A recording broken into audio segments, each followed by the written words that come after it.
Oops. You waving me a prompt, he's been a dick. Being a dick.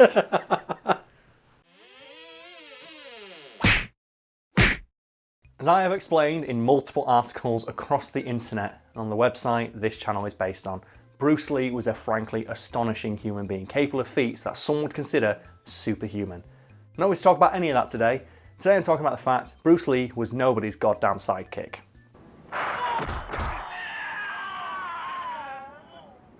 Before he was dragon punching amputees to death in a hall of mirrors and screaming in a language that only hawks can understand, Bruce Lee was known for one role and one role only, that of Kato on the Green Hornet.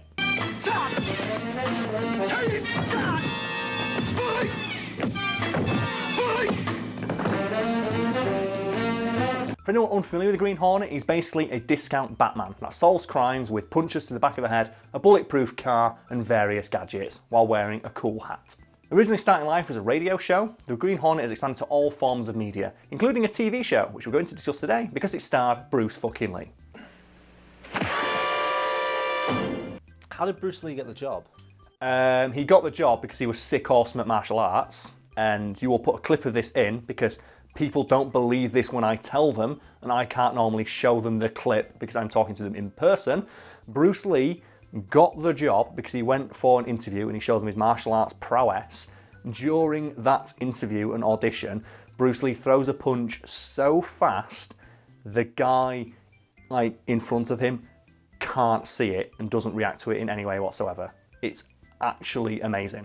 To the eyes, you would use fingers. Don't worry. I will. To the eyes.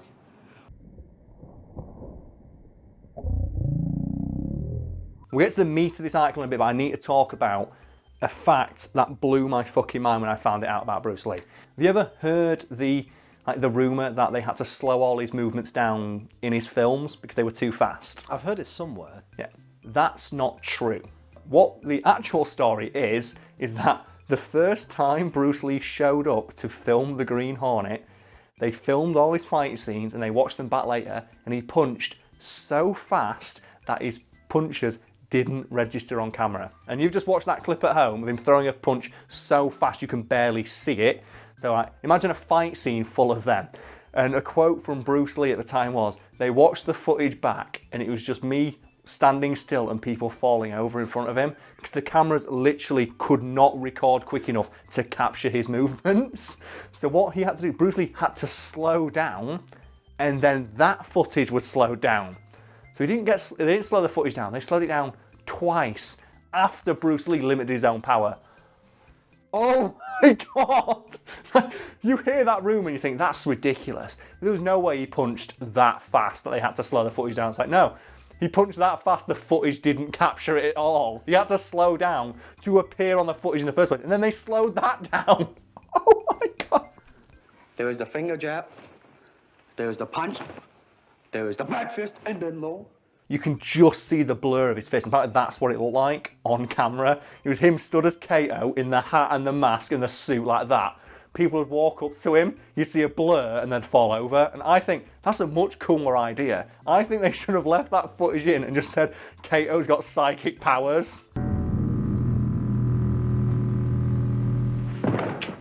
He had to physically limit himself when throwing punches. Like, anything you see him do in film isn't as hard as he can do it. Like when you see him throw a kick, that's not as fast or as hard as he could do it in real life. Because he could, but they told him, like, you've got to do it again. Well, we can't get it on film. What about the Green Hornet guy? Could he fight?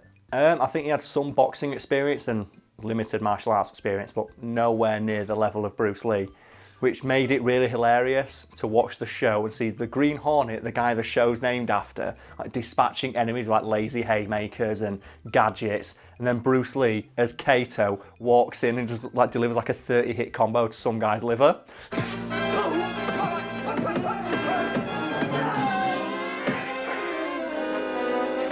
Have you seen the remake recently? The Seth Rogen one? Yeah. Yeah, it's not bad. Isn't that the joke? That Kato's meant to be much better than Seth Rogen? Yeah, and that's why Seth Rogen's character, the Green Hornet, gets really like salty about it. Because he gets upset when Kato designs a gun that puts people to sleep. And he goes, what don't you think I can fight? And he goes, well, not really. Where's yours? Do you have one? No, just you. Well, why not? Why just me? You're so spatial. Do you reckon that's a homage to Bruce Lee? I think it's a nod to the fact that you look at that original series and you see like this big, like slightly chubby guy in a fedora and a trench coat throwing lazy, easily telegraphed haymakers. And then Bruce Lee just walks in and just throws out like 80,000 punches to the head while screaming at the top of his voice. Like, what are you supposed to do?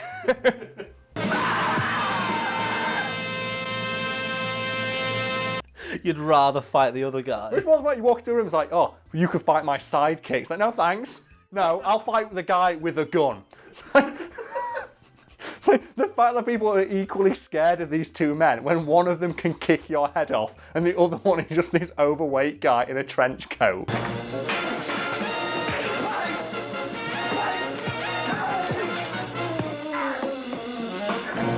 I should point out that the Green Hornet show aired at a time when the martial arts genre didn't even really exist in the United States, at least as far as the mainstream was concerned.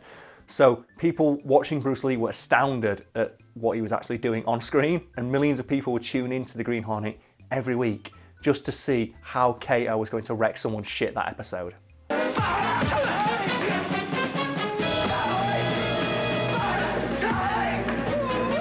They may as well just call it The Kato Show. Funny you say that, Brad, because they actually did. In Hong Kong, test audiences couldn't believe that the Green Hornet was the main character because he was so shit in all the fight scenes that when they marketed the show over there, they pulled a bait and switch and just marketed it as The Kato Show. Because people watching it just went, well, the test audience said, we love the show, it's great. Why is that guy the main character? Isn't he the sidekick? Because he's the one who's the most useless in all the fight scenes.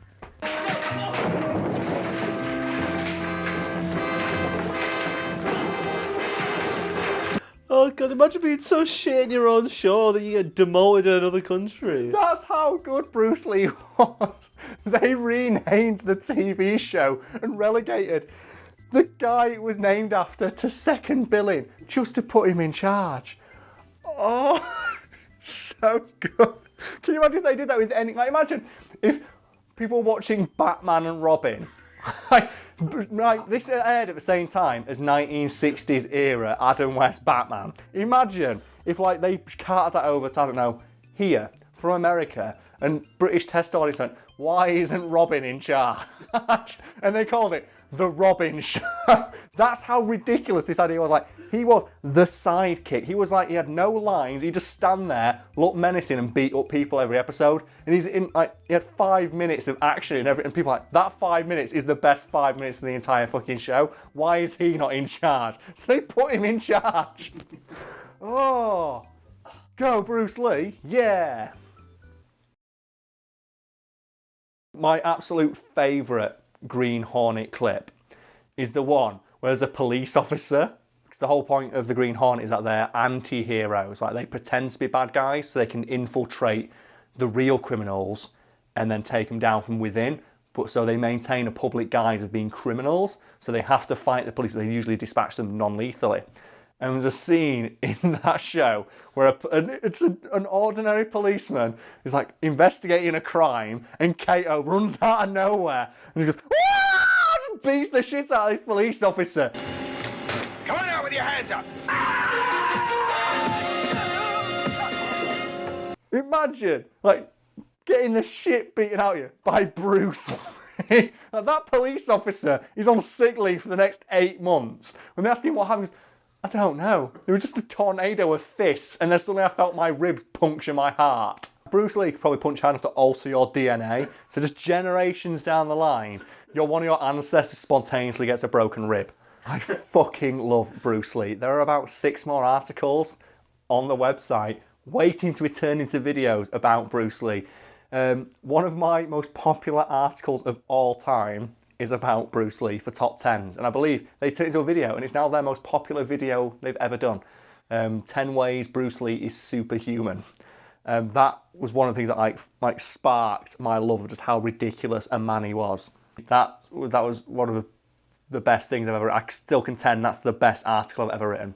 Like one of the best researched, at least anyway, because I spent weeks building that up to find all the obscure shit I did in that, and I have so many Bruce Lee stories that I'm not allowed to play him in the UFC game. Because when he's in one of the UFC games, when I play as Bruce Lee, all I do is just scream out Bruce Lee, like hi R's, and then tell Bruce Lee stories to the point all my friends have heard them all. So look forward to hearing all those on the channel. Now, I'm going to tell you one now because you can't stop me. My absolute favourite thing about Bruce Lee, the best fact I ever learned is like, do you know what his first ever like major big role was? It wasn't Kato. It was a brief like appearance in a film called Marlowe, where he plays a enforcer who wears a turtleneck sweater and walks into the eponymous Marlowe's office and punches all of his furniture.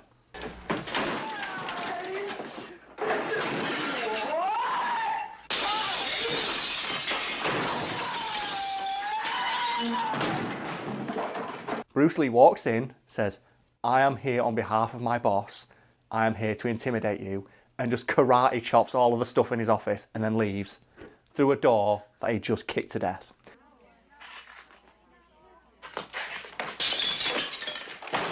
Later he makes one more appearance in that movie where he once again tries to intimidate the eponymous Marlowe, who I should point out is an old-ass middle-aged man who's like super overweight and is in no way threatening from a physical standpoint. And the guy just like, nah, I'm not scared of you, Bruce Lee. And what he does, he jumps on a ledge, and this is fucking true, and it still cracks me up, and he calls Bruce Lee's character gay. Hey, you're light on your feet, Winslow. Are you just a little gay, huh? And Bruce Lee's character gets so annoyed, he does a flying kick off the edge of the building.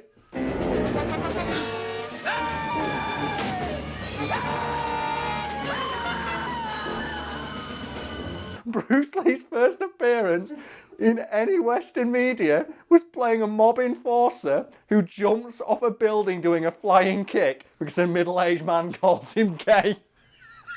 I fucking love this man. Oh my God. Bruce Lee. Yeah.